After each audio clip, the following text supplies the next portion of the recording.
I'm Corey Epstein. I'm the communications director here at Transportation Alternatives. I'm very honored to be kicking off this panel. And excited, last minute addition to the panel. One of the moderator could not make it. So I will have my phone in front of me because it has some questions and outline. I did not know before 20 minutes that I was doing this. So please apologize if I'm looking at my phone. But I do have a background in tech and safety. Prior to working at Transportation Alternatives, I worked on the bikes and scooters team at Lyft, formerly Motivate, working for government relations and communications for City Bike, which many of you who live in New York have ridden, or if you are visiting, you'll probably see it everywhere. Some housekeeping before we kick off. Please feel free to tweet or post on social media during the conference. You can use the hashtag Vision0Cities. We will also be taking questions from the audience in the last 15 minutes or so. So jot your questions down. I'll call on folks. You can ask any of our panelists. I've been at TA for a little more about me, and then I'll stop talking. I've been at TA for 2 years. I oversee communications for all of our legislative campaigns, our research reports, and new initiatives like the Spatial Equity Project, which you can learn more about in our first afternoon session. So I'm going to be done talking, as I said, in a second. Each panelist is going to share a brief overview of their work through a presentation. I'll ask some questions, and then if you all ask questions, which is probably going to be exciting and interesting, hopefully answer everything you wanted to know about tech safety and Vision Zero. We also will be joined shortly by a member of Families for Safe Streets, which is an organization with chapters nationwide. It started in New York, of people who've lost loved ones or been personally impacted by traffic violence. Lauren will be joining us shortly. We'll also give a brief talk during this initial presentation. I'm done. So now we're going to turn it over to our first panelist, and this is Anthony Johnson from Arity, who is generously sponsoring this panel, and he's going to tell you a lot more about their work. Thank you.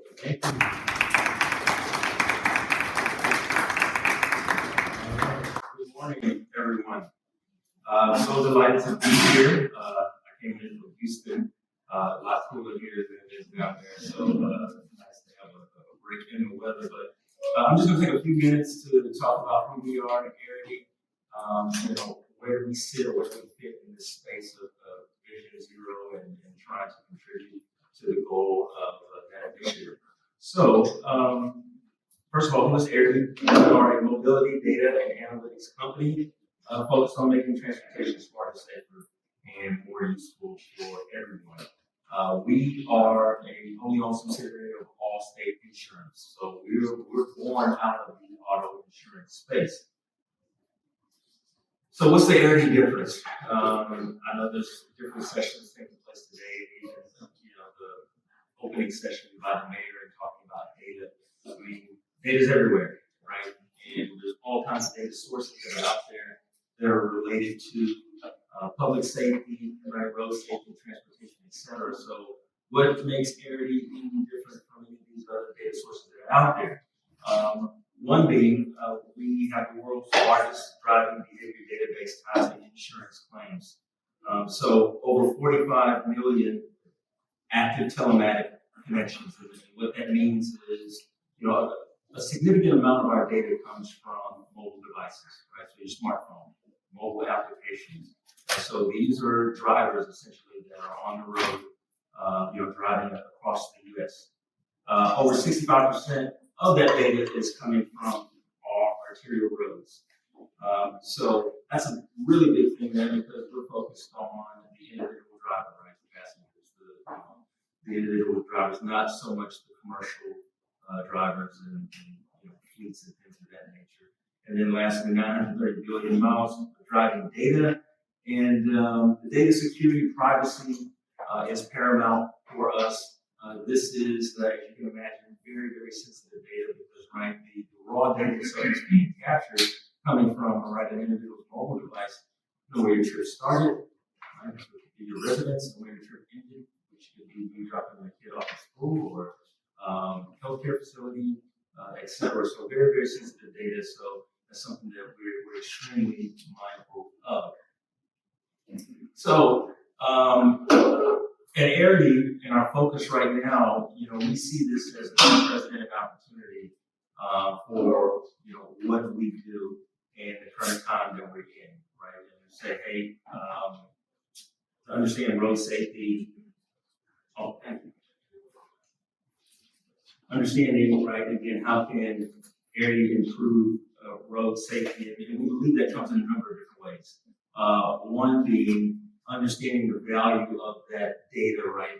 That driving data that's being captured by the mobile device, right? So we believe the traffic engineers can benefit from that information in their overall studies and even the individual studies that may be focused around a specific area of a city or municipality, models that are currently in use. A lot of that data that we provide can be used as predictors to potentially lift your model. And then third bullet there, which is we think is a really important one, covering all roads with little to no bias. So what do we mean by that? Because the data is coming from a mobile device, doesn't really matter how old the vehicle is, right? What kind of vehicle it is.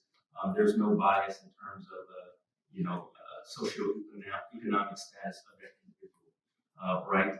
We know the data is also being captured by connected cars, which is excellent as well, and that's even part of one of our sources, but not the only source. And that's something I think we'll maybe get into that more as we have our discussion. But I think the power is really in leveraging multiple data sources, right? So not just connected cars, but also mobility data and third-party sources that are out there. Data collaboration. It's kind of even touching on that what I just spoke on, but leveraging additional data sets to uncover critical insights.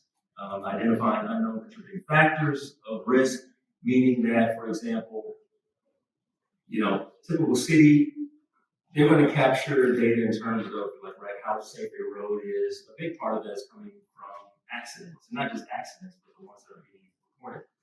But what about the information out there that's not being reported, right? The near misses, or there was some type of incident or accident, right? But again, there was no police report because the police weren't called.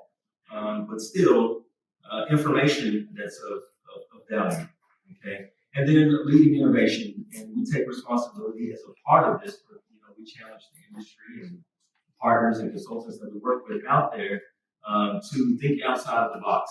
We recognize a lot of the things that we're doing, and even some of the upcoming slides that I'll touch on. And please keep me honest on time. But even some of the things that we're doing out there, we recognize that they may not have been done yet, right? But that doesn't mean that it's not a space or an area that we should be exploring further. Okay, so where's Arity data coming from? Where does it originate from? So I talked about the mobile applications. It also comes some from OED2 devices, OEMs, which is connected car, and then third-party data sources. So not only do we have visual on the trip itself, right, from the origination and destination, and what do we do with that data, right? So we can use that to understand overall driving trends, total mileage of a particular area down to the zip code, all the way to the national level. But as a part of that trip, there's also driving behavior events that are captured, which is really, really exciting for us because things such as hard braking, harsh acceleration, phone handling, so things like the unlocking or locking of your phone, essentially indicating that you are a distracted driver at that point, right? You're doing something other than focused on, the task at hand, speeding. So, these are individual events that are captured along with that trip. So I'm going to touch on just a few examples of, let's say the art of the possible, right? In areas that we're focused on in terms of this data that's being captured. So a recent analysis that we did on the data that we have, where we looked at the correlation of driving behavior events, right? What events or risky driving events were preceded by a detected crash? And that's also something that we do, which is crash detection. Right? Do crash detection. Well, on a smart device or smartphone, right? your accelerometer, the barometer, the gyroscope. There's lots of sensors and measurements that are being taken. So we have our own algorithm that's used to do that type of detection. So with that said, right, so 46% of these detected crashes, there was some type of risky behavior, driving event behavior that occurred. Okay, and you look at the first one there, which is pretty disturbing, but maybe not so surprising, but phone handling, right? And then harsh braking, which is not really surprised by that, right? Someone's about to have brakes and brakes. But as you look down the bar chart here, we've been seeing this one here, which really makes me nervous. High-speed phones handling. But it's things like this that right outside of what's been reported from right data that's being gathered by a city to start tapping into it and looking at identifying, really being proactive to understand, hey, what's happening? What are areas that may be of concern or focus in terms of where we can improve safety? I mentioned earlier, right, what's being reported, but what about what's not reported? So we looked at detected crashes and the ones where the individual stopped versus did not stop. And out of that, we saw that 56% of those detected crashes, again, we can see where the trip actually ended. And even in some of those cases where we drilled down and looked at, okay, so there was a detected crash, we kept going, what happened? And in some cases, you can even see, if you just look at the trip, where the individual swerved, right? So something occurred, again, nothing there to report, but still may be invaluable information to take into account when determining, hey, is this an intersection or a stretch of highway or road where we need to focus on? Outside of the driving events, and this was also born out of the auto insurance space of Allstate, we provide a driving score, right? Auto insurance industry is rapidly changing in terms of how risk is measured by an individual driver, moving away from, your income, your education, things of that nature where you reside, and more so focused on how do you actually drive, right? As an individual driver gets the driving score. Well, we can take that driving score information, right, and summarize or roll that up to various geographies, right? It can be at the state level, to the right there, that's going down to a zip code. So there's, other ways that we can get into and start analyzing risk. Last slide here, and this is something that's really, really exciting for us. The 2 points I'll make about this. So, again, imagine all of these individual driving events that are being captured. Hundreds of thousands, millions of events across the country. You throw that on the map. What does that mean, right? I can see that, but really, how can I make any decisions on that? So, one area we're going, or area of focus around that is, let's take that data, take it a step further, those individual driving events, and let's match it to road segments, all right? So, very, very detailed information to where now you're looking at a road segment with summarized driving events. That's one point I'll make around that. Point two is, again, I mentioned that data privacy piece, which is critical.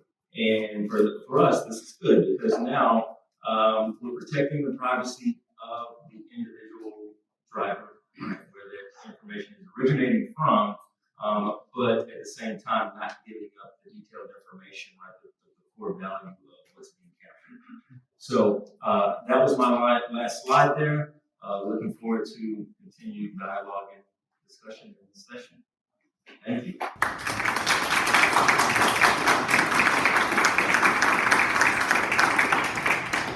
Thank you very much, Anthony. And now, here from Uber, let's pull up this slide, is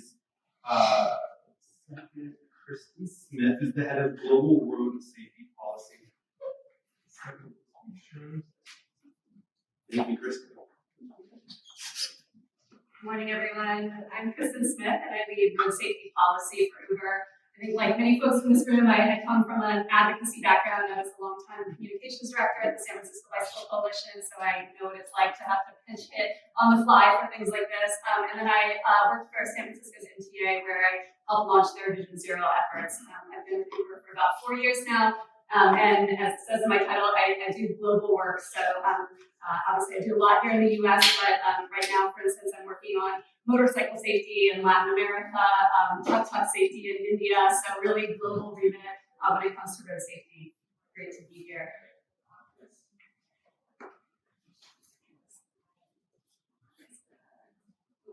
Okay. So here in the US, you may think of Uber primarily as being a rideshare platform, and obviously that is a big part of our work, but we really are a locally focused transportation platform with a lot of different modalities. So as I mentioned, kind of tuk-tuks and Uber Moto in India, passenger motorcycle rides in Latin America, bike and scooter share all over the world, and then of course like a majority of our trips for delivery are done by bike or motorcycle globally. We work really closely with road safety advocates, so really happy this year that we added a partnership with Families for Safe Streets to help them grow their movement. When I asked other road safety advocates, if we had some extra funding to give to support road safety work, where would you recommend that? And overwhelmingly, everyone said Families for Safe Streets and the great work that they were doing. So we're really happy to be helping them grow their movement and take learnings here from New York City and expand them nationally as well. Obviously, Mothers Against Drunk Driving, a lot of our, I think the entry point for understanding Uber's road safety benefits is around our role in reducing drunk driving, and there are some external studies that show definitively the role that rideshare and that Uber has in reducing drug driving and saving lives. We launched a partnership with League of American Bicyclists around a bike-friendly driver education, as well as some bike advocacy work that we're doing at the national level. So again, really happy to get back to my bike advocate roots. And then just this year, we joined a lot of road safety advocates in calling for a national Vision Zero commitment. It was really clear through all of our own data and research that there's only so much that we can do as a tech platform, but it was much bigger than that. We need to be really looking at the upstream and safe system approach. So really happy to see the National Roadway Safety Strategy and all the work that's happening at the federal government. So obviously we have adopted, like I think most folks in this room, a safe system. We really do think about that holistically. I'm part of a large road safety team. So our engineers, our product developers think about the safe system approach as well. So how do we touch each of these different things? Obviously, I think the technology piece is kind of where we can really lean in. So we've been working on road safety for many years. In 2017, Uber made a commitment to stand for safety. They tripled the size of their safety team and really invested in being a leader in a private sector leader in safety. I'm part of the growth of that team as well. Just wanted to give you a rundown of a few of the road safety specific products. This isn't comprehensive, but just some of the ones so you have a sense of the work that we're doing and have been doing. So in terms of reducing drowsy driving, distracted driving, we do have this driver hour limits tool, which is live all over the world. It depends on local regulation, what those hours look like, but we do that within an app. We launched speed limit alerts, I think about 5 years ago. If you have used Google Maps or something like that, it's very similar to that, where we use the speed limit in our maps for every single road where somebody is on trip and traveling, highlight when there is somebody's going over the speed limit, and we have seen significant decreases in excessive speeding since we've launched this product. We also have something that we call velocity gating, which means that the driver app, certain functionality is not available when in motion. So we really want to make sure that the app is designed with distraction reduction in mind. We don't want somebody checking their earnings or looking at kind of their profile or other details in app. We just want the core fundamentals to be available when they're in motion.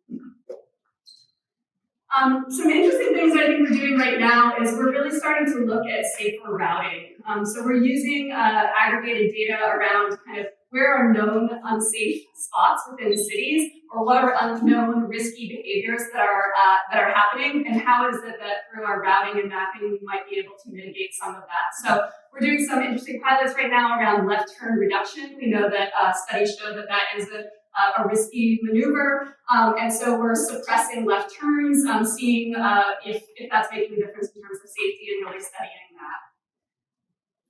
Similarly, we have a new tool called intersection alerts, where we're highlighting for drivers visually in the app when they're coming into an unprotected intersection. We're seeing really promising results in this as well, in terms of seeing drivers actually slowing down, stopping before making those turns. Again, kind of thinking about how we can use technology and to sort of, in partnership with the built environment, to make it safer for everybody who's traveling around. I mentioned we do a lot on two-wheel safety, so we've launched these bike and motorcycle safety checklists along with advocates for what are the core fundamental things that everybody should be doing before they get on their bike or their motorcycle. In places where there are helmet laws, we do helmet detection as well, where couriers or drivers would take a photo periodically and show that they are in fact wearing a helmet. And so we're really thinking about kind of multimodal road safety interventions. Just in the last couple of months, we launched something called audio seatbelt reminder. We know that, like, here in the US, seatbelt use is overall quite high, but when it comes to backseat seatbelt use, it's a little bit lower. When it comes to shorter trips, when it comes to taxis, rideshare, that you're seeing a reduction in seatbelt use. So we're really trying to figure out how we move the needle on that and get that last kind of 10% of folks to be buckling up. So this is a new product that when a driver starts a trip, a chime, a sort of seatbelt indicator will come from their phone, and the rider will get a pop-up notification as well. We're continuing to be refining this and seeing, what's the best timing for this, what's the best noise for it, but we're seeing some promising results on this as well. If you've taken an Uber trip in New York City, you've probably gotten one of these likely alerts products. This was the first one that I launched when I came to Uber, and I was just so thrilled that it was focused on bike safety. What we did here is we overlay all of our rides data and with the open network of maps for bike lanes in the city, and then we send a message to riders about, I think it's about 100 feet or 200 feet or so before their drop-off location, letting them know that they're going to be dropped off along a bike route and to look for bicyclists or people on bikes before opening the door. We also coupled this with a Dutch Reach education to all riders globally as well. So I think we're at over 200 cities now, but we're expanding that even more. I think in New York alone, we've sent upwards of 50 million of these notifications, and it's also coupled as well with education to drivers about not parking in bike lanes, about keeping that space open for people on bikes. You'll notice that the language itself, it doesn't show in this because it's actually supposed to be a GIF, but the language itself says to watch out for people on bikes. So again, kind of taking that advocate language and adding that into our products. If there is a crash, which we hope there never is, but if there is, we do use telematic data. So kind of thinking here, Anthony, about telematic data to indicate whether we think somebody's been in a crash. We send them a proactive notification to the rider and driver asking them if they've been in a crash. They can respond no, it was just a harsh break or something like that. If they were in a crash and they don't respond, or they respond yes, we'll connect them directly with 911 or with emergency services. We see really promising results on this just in terms of how quickly we're able to get some help to these people, just because, again, kind of using our rides data and real-time mapping, we're able to get the help there more quickly. Something new that we're working on as well is if a rider reports that their driver is driving unsafely in some way, either handling their phone or speeding or driving erratically in some way. If they report that, we now validate that with telematics data, and we'll send dedicated communications to those drivers, as well as warning them about deactivation.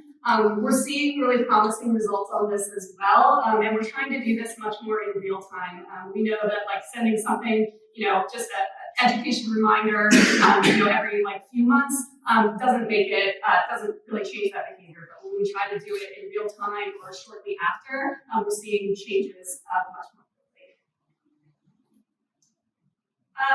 In addition to all of the products and safety features that we're doing, we've really committed at Uber to trying to be a leader for safety, especially within the private sector. Part of that leadership was committing to do a safety report, an ongoing safety report, where we report out on the most serious incidents on the platform, including motor vehicle fatalities. And this has been challenging. We hope that other companies would follow our lead and do the same and create more of this culture of safety, but we've been a bit out there on our own, I think, on this branch, still doing the right thing. I would encourage folks, if you're really interested in understanding the data more and deep dive on what it is that we're doing. I think there's some interesting findings here. For instance, we reconcile all of our motor vehicle fatality data with FARs, and we really deep dive into kind of what are the learnings of that might be valuable to people beyond just like Uber itself. So what kind of information are we providing, in terms of like the urban landscape, which is primarily where our trips are. Just to give you a sense briefly on kind of the scale, so we just released our second US safety report. Just to put in scale, even though it was COVID, we still had 2.1 billion trips during this period of time. 99.9% of them occur without any kind of safety-related incident whatsoever. Just 0.1% have some kind of safety-related incident, which is what we cover in the report itself. That said, 0.1, while it's a small number, it is an individual's experience and a traumatic experience for folks. So we really do focus on the impact on people. One of the high-level findings of it is looking at the motor vehicle fatality rate per vehicle miles traveled. Uber's is about half of the national average, so we do feel like a lot of the interventions that we're doing seem to be working. That said, we're operating on the same streets and the same landscape as everyone else, and so the things that we're seeing nationally in terms of fatality numbers and how terrible road safety has been during COVID, we are in fact impacted by it as well. Part of what we do in the safety report is we do future-looking commitments, and based again on kind of what that data is. So continued commitment to reporting. If you work for other private sector companies or know folks who do, I would ask you to encourage them to do this as well and really set up a taxonomy that we hope can be easy for other people to do. Preventing drunk driving, we know this is a proven area of strength for us. We're dedicating an extra $1 million this year to the cause and really hoping to end drunk driving. Supporting Vision Zero, I'll talk more about this in the panel today, but we did make a commitment to be supporting Vision Zero efforts in every city that we operate in the US. And so really working with advocates and policymakers in that city to help them advance their Vision Zero goals. We're partnering with Vision Zero Network to build out what that program looks like. And then again, really thinking about survivors and victims, both on the women's safety side and on the road safety side. So partnering with Families for Safe Streets and expanding kind of our victim support and survivor support on the women's safety side. So that's it in a nutshell. I'd encourage you to check out uber.com/roadsafety. It has a lot more information on there, and looking forward to talking about this with the panelists.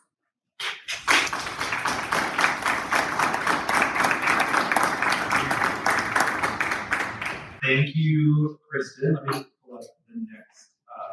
Very excited to introduce Keith Kerman. He's the Chief Fleet Officer and Deputy Commissioner at DCAS, which is New York City's Department of Citywide Administrative Services, and he will tell you more about what he does and what they do. Thank you, Keith.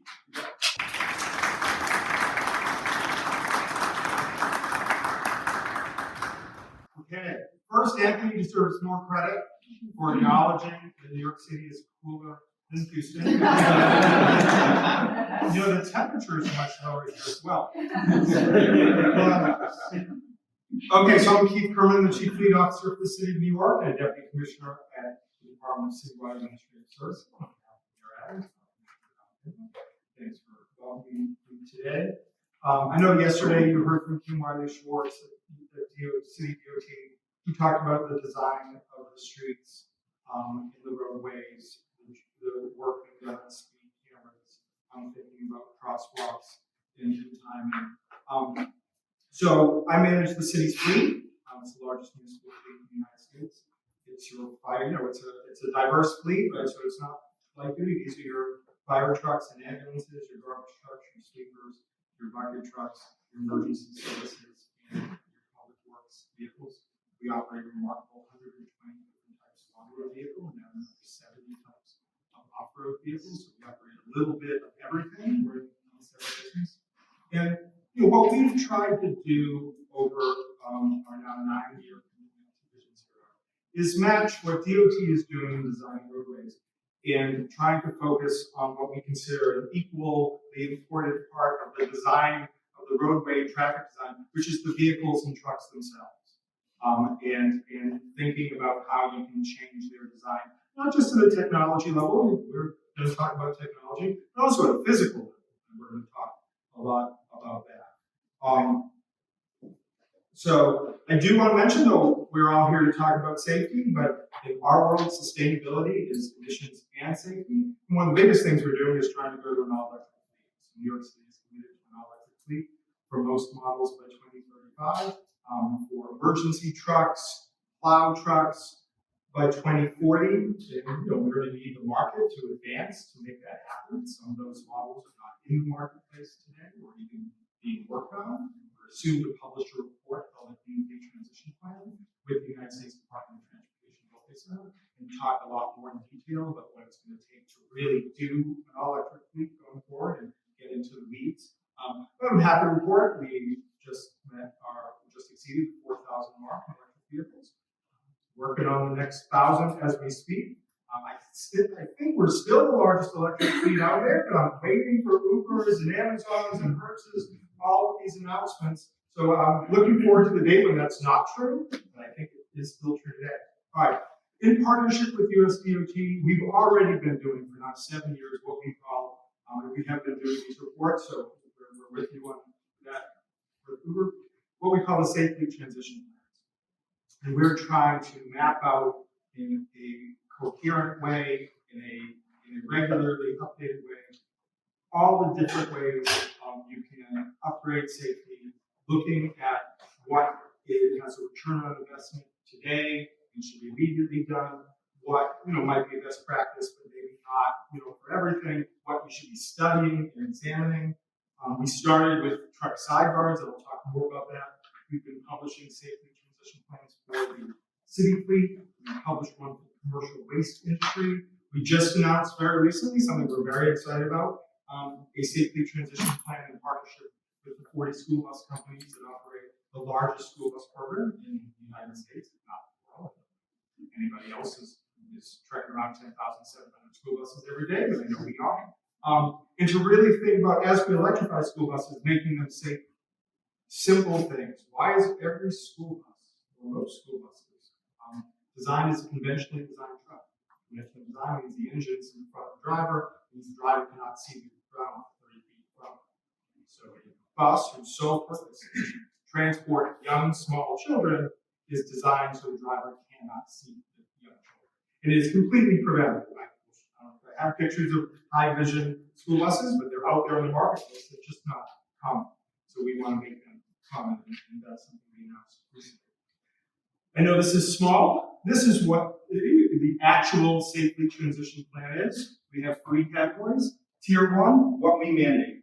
What we think as a return on investment, it should be done, and we mandate it in our specifications. Automatic braking for light duty vehicles, telematics, side guards for trucks, heated mirrors, backup cameras, a huge interest of our employees, and you don't always think about backup in safety, but it's hard to back up in the city. Tier 2, things that we are not going to mandate, but we are implementing in smaller scale. Car cameras are an example of that, which we're doing for law enforcement. Tier 3, and then intelligence-based systems, but I don't want to get my punchline here. And then tier 3, things we're examining. We're looking at alcohol ignition locks, automatic braking for trucks. Right? We know automatic braking has made a move in light duty. Automatic braking is really very nascent in the trucking industry. It's something we want to see further developed. So this is kind of how we've structured it. I think it's a model for everyone operating complex fleets out there in the commercial and public side, and we're regularly producing updates and looking at what works, what might not work, and trying to advise both our own specifications and engineers as well as everybody else's into what to do. Since we announced this initiative, we have installed 72,000 improvements to the city fleet. Everything from telematics, which we'll talk about, backup cameras, sidebars, automatic lights, blind spot detection, driver alerts, backup cameras, safety lights, connected vehicles, heated mirrors, automatic braking. Now my eyes fail me, but the one we're most excited about is in that very, very small corner, and it's 3 letters, and I'm going to talk about that in a moment. Like our other 2 speakers, we have invested heavily in telematics and tracking. We operate 27,000, or we track 27,000 vehicles through what we call our FORT, our Fleet Office of Real-Time Tracking. The police department tracks another 9,000 in a separate program. We were the largest tracker of vehicles in the public sector fleet side in the country. And this is just a fun street shot. This is where your city vehicles are. They're everywhere. I often joke that I can't walk 2 blocks and not see 1 or 2 city fleet vehicles, and now we can prove that I can. Some of the things we're doing, and some of this you've already heard about, real-time safety alerts. A city driver is excessively speeding. Their supervisor, manager, the department are getting me live email of that is happening now. And we've been able to really address speeding and reduce it fairly substantially. This is our speed management tracking. We were up about here in excessive speeding, and you see the trend chart. I know it's so many months we have. But we're about 50% reduction of excessive speed. Interesting enough, we were not immune to some of the COVID impacts. You see the incredible spike during COVID, and that was true everywhere in the country. It was true for us too. The good news is we have a system tracking it on a literally minute-by-minute basis, and we were able to knock it down. We were able to message and remind and say, hey, we actually had 3 Priuses in bizarre, massive crash accidents. And we're like, how can you possibly crash this vehicle when the roads are empty? And the answer is because of incredible speeds. So, but we were able to knock this back down. And we had even a little spike recently, and so we started screaming and yelling, and we knocked it back down. So the tracking has been impactful. We are looking at the risk portfolio. This is something that we work with Geotab on for every vehicle. And one of the things we're messaging now, and the mayor has led this effort and asked commissioners to do, is to make sure we have no vehicles out of the orange, in the orange and red categories. We know that most of our vehicles operate in below mild risk categories. We want all of our vehicles to operate in those categories, and there's no reason they can't.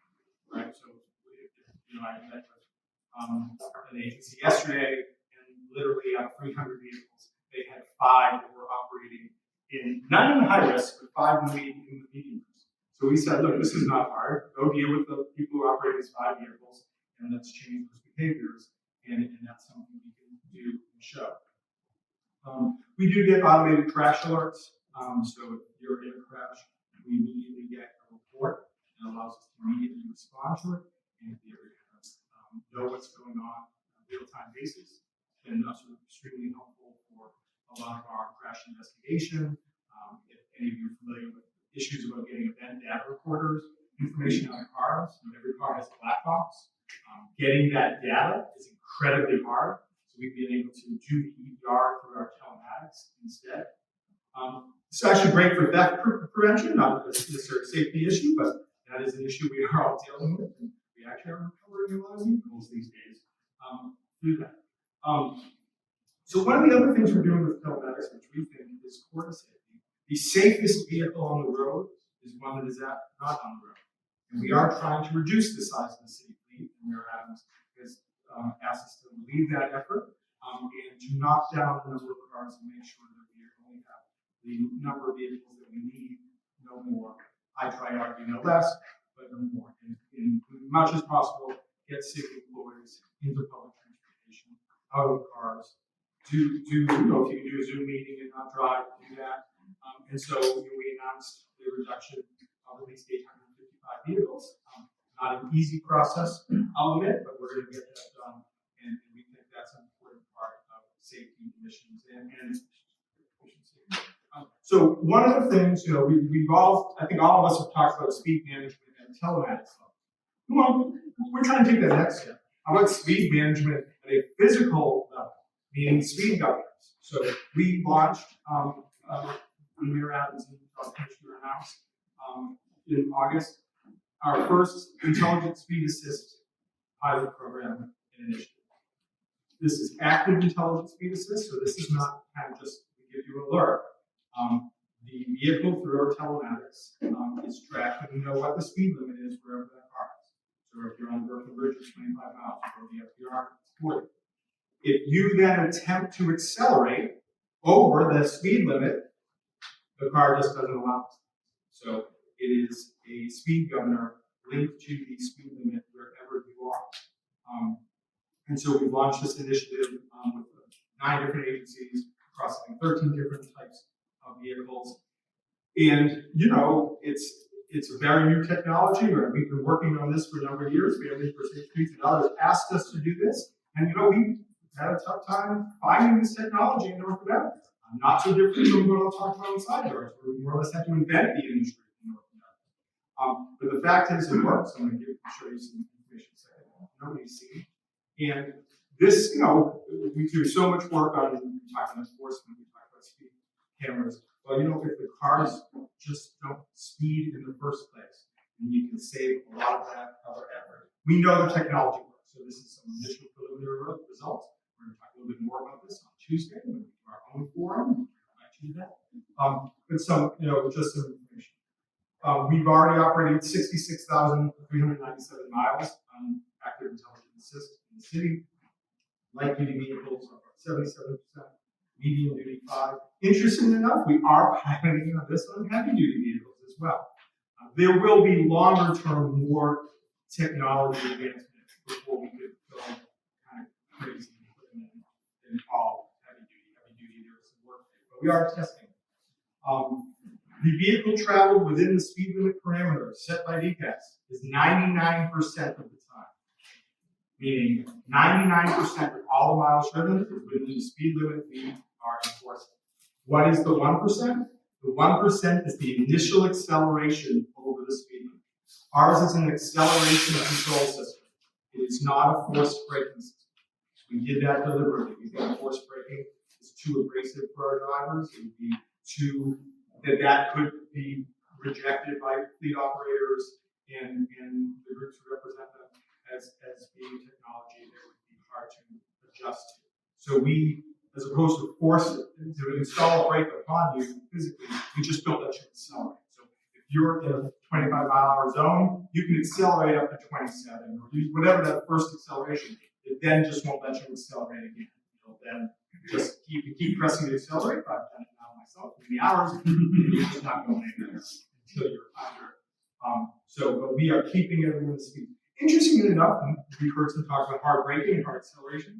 So hard braking is an indicator of unsafe driving. So hard braking has actually gone down 22% through the speed control system. So we have indicated effects. We do have a 15-second override button. There are traffic situations that can be unusual. If you, like me, you're in the Upper East Side and you're trying to get onto the FDR at 96th Street, you know that it's a very hard ramp, and you're going to need that button to safely get on that ramp because there is no leeway. You have to kind of floor the accelerator at that moment to make sure you're on the FDR. Crash. So we have that. Interesting enough, it's only been used a very small amount of time, and most of it was in the first 2 weeks, which we suspect is mostly just our drivers seeing how it works. So we are doing 2 sets of tests, one at 11 miles plus of the speed limit, and one at the speed limit. So we do want to test both parameters. We're doing this pilot through the end of the year. We are going to report on it with OPEC. I will tell you, we're already looking at opportunities to do this, even potentially across the entire like we do for the city of New York. Non-emergency. We cannot, if you are licensed sirens authorized vehicle, we can't stop an ambulance from being able to do an emergency. But we're very excited about this and its potential to dramatically change this whole conversation about safety. We know that speed is the #1 issue, and we know We don't think, we know that the car can be designed to stop. Now is the big process of proving it at the technical side and achieving it at the societal side. A few other things on truck design I want to talk about. Sideguards. We began this effort 7 to 8 years ago. If you go to Europe, anytime in the last 25 years, this is mandatory, regulated, standard, no-brainer. Just have a basic guard.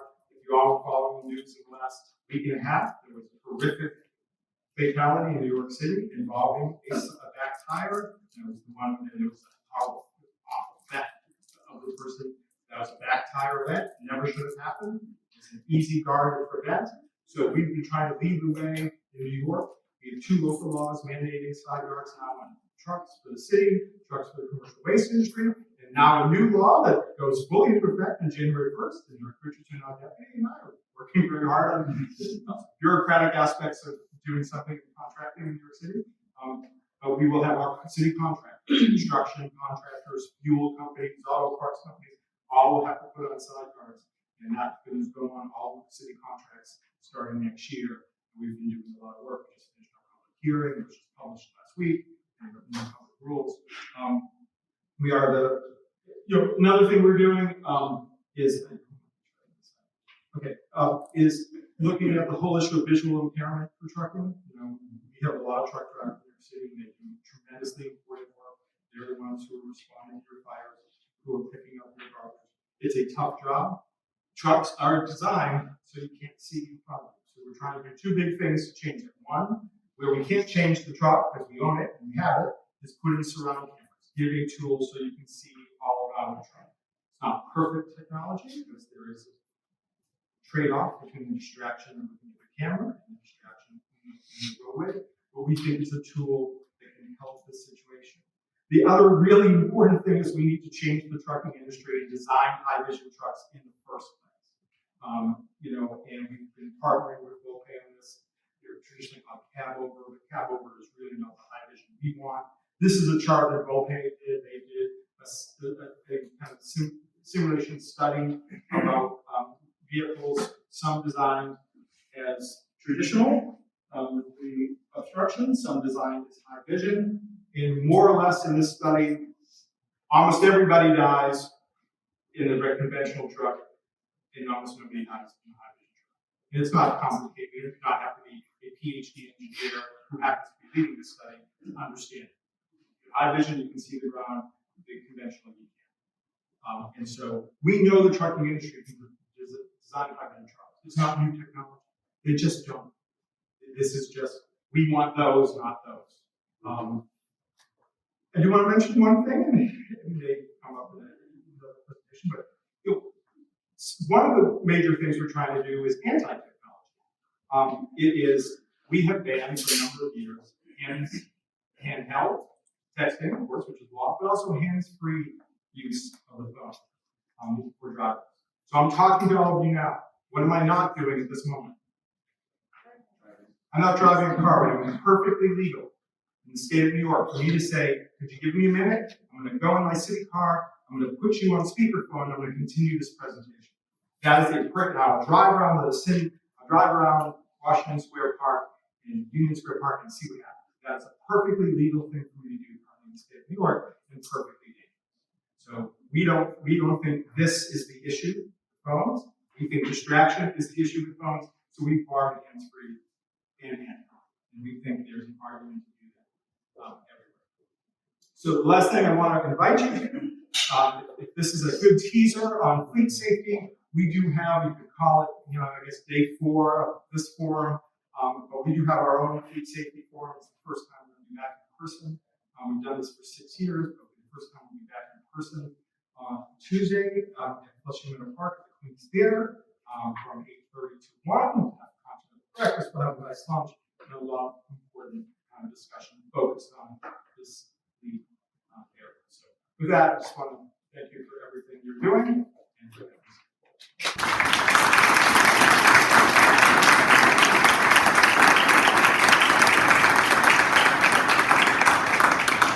Thank you, Keith. Yeah, so we'll swap now and sit here and start having our discussion. And I just want to shout out Keith one more time. Obviously, at Transportation Alternatives, We work very closely with New York City DOT on street safety and Vision Zero efforts, but I think close behind is working with DCAS, Keith's team, Eric's team.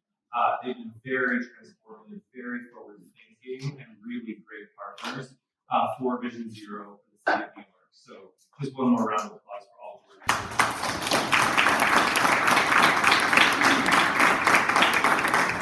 So I have a question for each of our panelists, and then we're going to turn it over to you.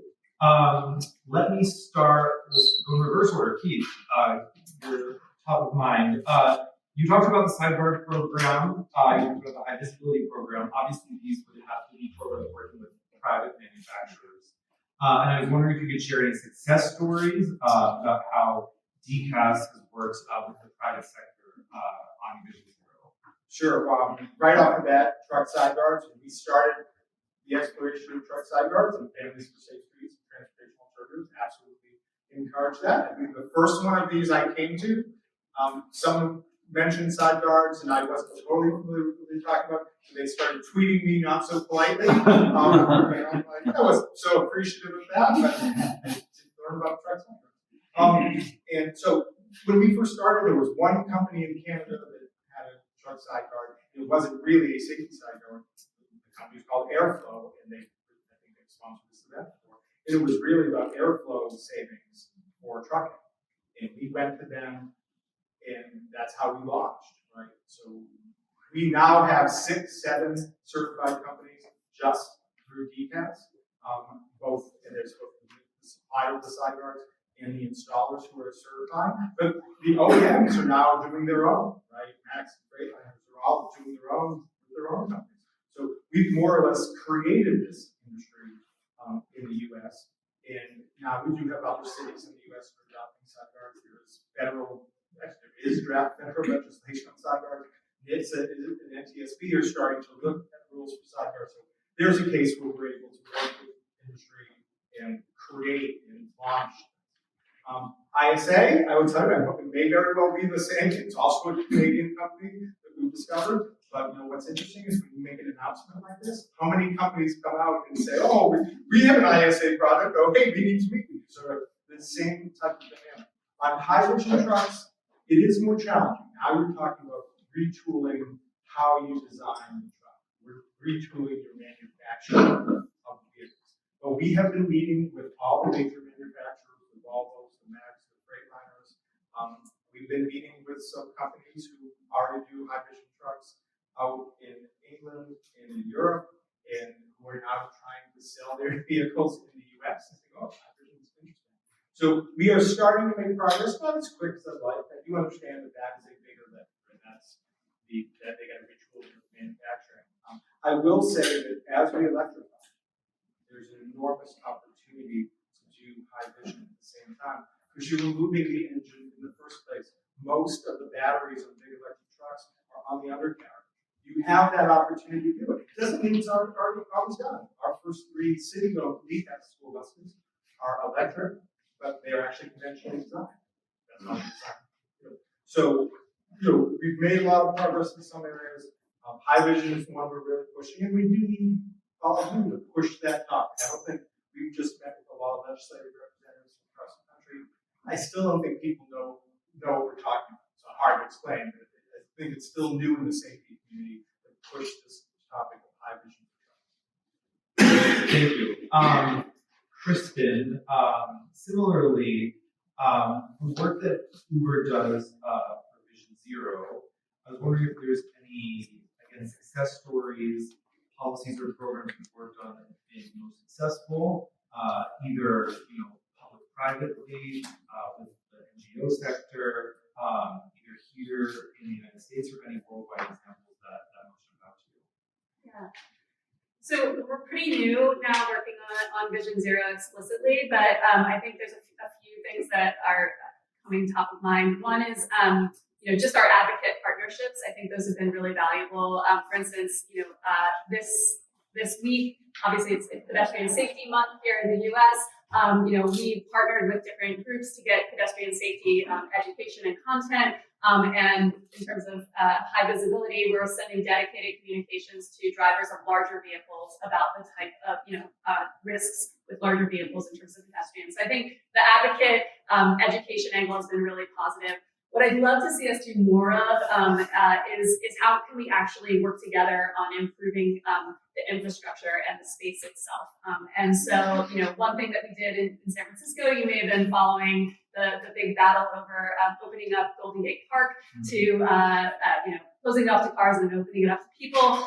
One of the things that we were able to do was the city asked us if we could provide some information on speeds on Uber trips in terms of before and after the closing of JFK Drive. And that was really helpful. We were able to provide this and say, actually, we're not seeing any noticeable difference in terms of Uber trips when JFK Drive is closed to cars. And so being able to provide that kind of information to help inform better infrastructure and street changes is something we'd love to do more of. So if you are working for cities or advocates that you see opportunities for us to do that, we're really interested in that. Thank you. And Anthony, I was very struck by the data on phone handling, how much that contributed. I didn't realize it was such an outlier. You captured that data, another data on crashes. Do you or Arity think there's something that's most key to making streets more safe and reaching Vision Zero? How do you propose or work on any policy solutions that would specifically attack this phone handling issue with other things you captured through telematics? Yeah, our Vision Zero journey is just beginning. So, we're learning quite a bit.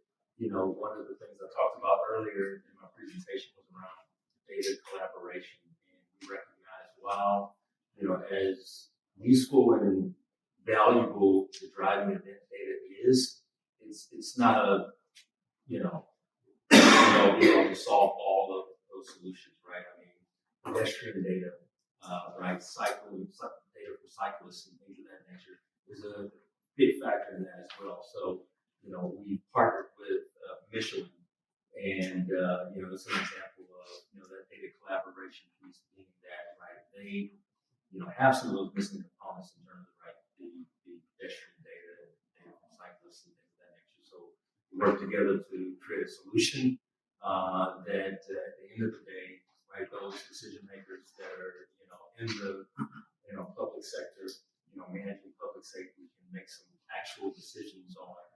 So that's something that we're really focused on. Thank you. Now we have about 12 minutes left. I'd love to get some questions from the audience. You can just raise your hand. You can direct a question directly to one of the panelists or to all of them. Please make sure you're asking a question, not just speaking. Be mindful of the time.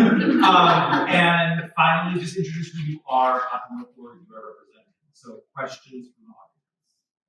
I'm going to have to defer to Janet first. Okay, Janet. Hi, Introduce who you are. I'm Janet Liff. I'm on the board of Transportation Alternatives, and this is directed to Kristen about Uber. Fine, then that material cessation have a smaller car. Obviously, there's an issue because Uber's not a fleet, but have you thought of more creative ways? Because the SUVs in Manhattan are obviously a huge issue, and most of those are TLCs. Can you give them a better percentage of the take on that? On their income, or maybe subsidize them turning in their leases. I just think it'd be great if we could be more aggressive about getting smaller cars on the road, and then also have you consider speed governors and the incentives for that. Thanks for the question. We are not a typical fleet manager. You're absolutely right. So some of the things I think that are being done in New York may not be quite as easy for us, but I think there's a few levers that we might be able to pull. So first of all, obviously in New York, I think you're seeing some larger kind of typical black cab kind of vehicles, but overall, Uber trips are being done primarily in Hondas, Toyotas, smaller vehicles overall. So we do have smaller vehicles, I think, than the average ones on the road. I also think there's some things in terms of our commitment to electrification, to getting smaller vehicles that are fully electric. We've made really bold commitments around full electrification of Uber rides by 2030. So I think there's some opportunities there as well. Speed governors, that is probably something that would be a fleet management kind of tool. That said, I think we really want to advocate for having standard safety features in vehicles that are not Uber specific. Just every vehicle should probably have these governors. Every vehicle should have these standard safety features. It should not be upper level trim kind of extra money that you're having to spend for it. Should be consistent across the board. So we're very supportive of that.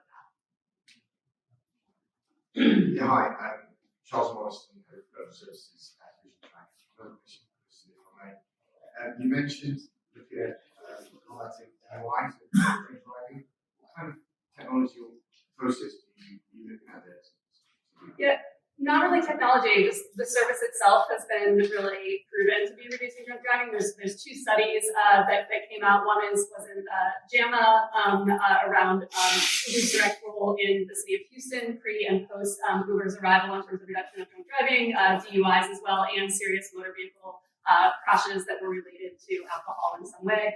There's a national one as well in terms of fatality reduction. What we're really trying to do is lean into that as much as possible. We're partnering with MAD and Anheuser-Busch now for a group called Decide to Ride, which is this big campaign that we're doing in a lot of different cities. We're giving huge promotion codes and discounts to try to really incentivize taking rideshare and not driving on their own. We're partnering with the alcohol industry to get the word out there. So really just leaning into that.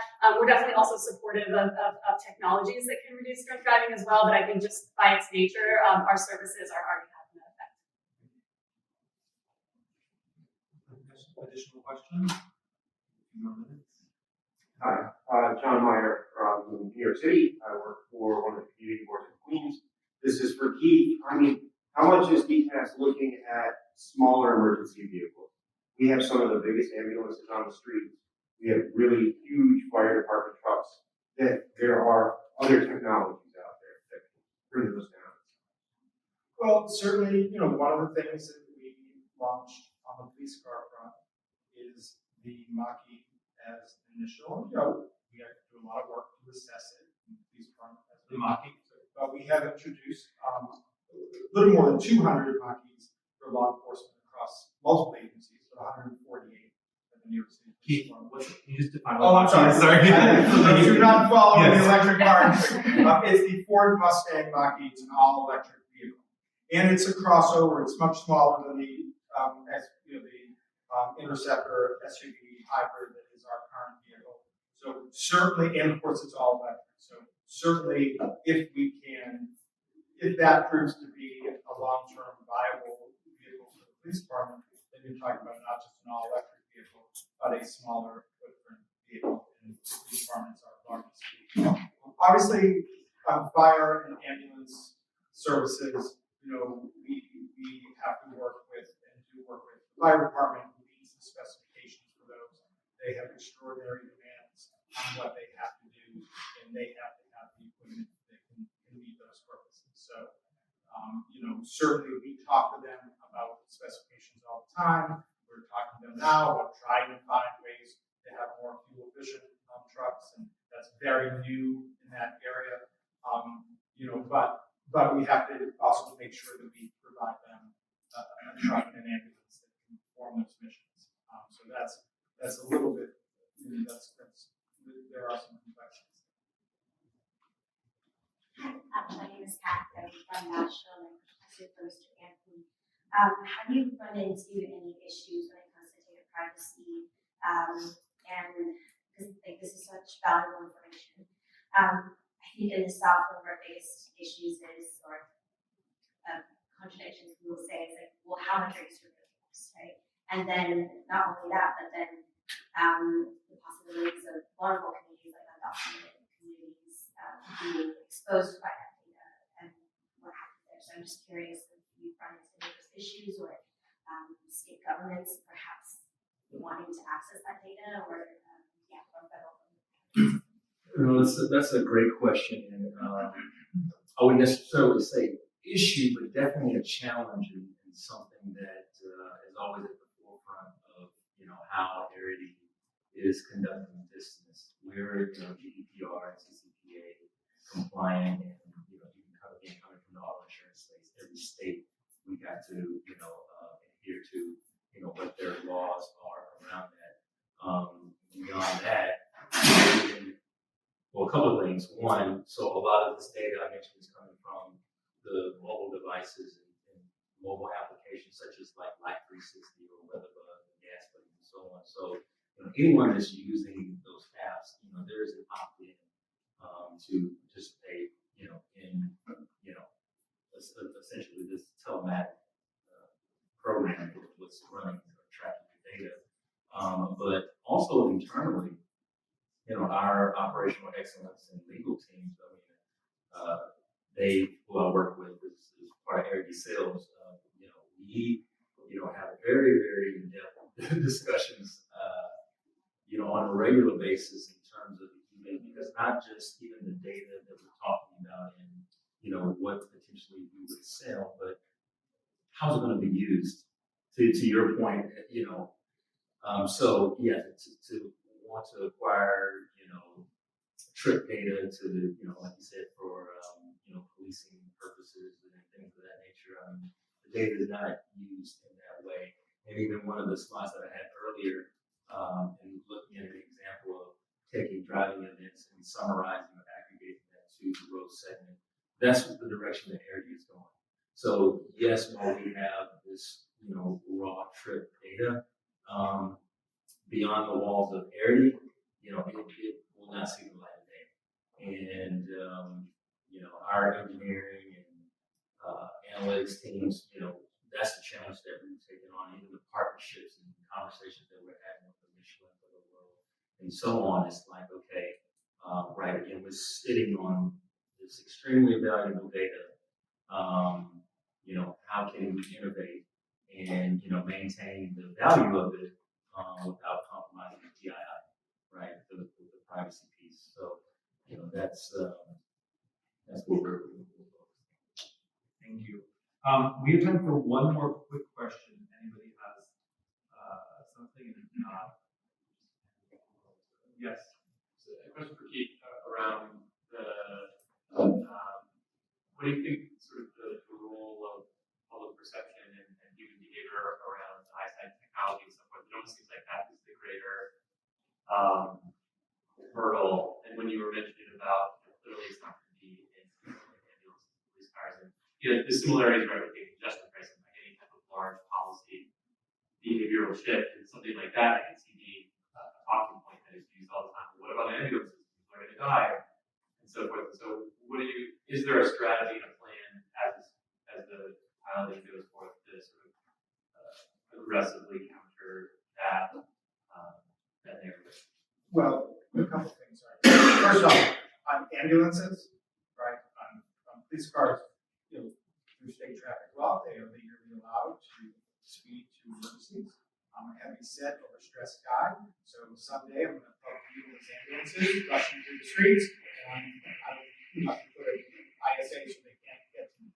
So I think I don't think it's going to be hard to explain to New Yorkers that our emergency services vehicles need to be able to rush to emergencies and get. So I'm not worried about that aspect at all. In terms of the broader discussion about ISA, it would be a big thing, right? They're taking my speed, right? And it'll be part of our other such productive conversations in this country. I'll tell you a story that you're really hot.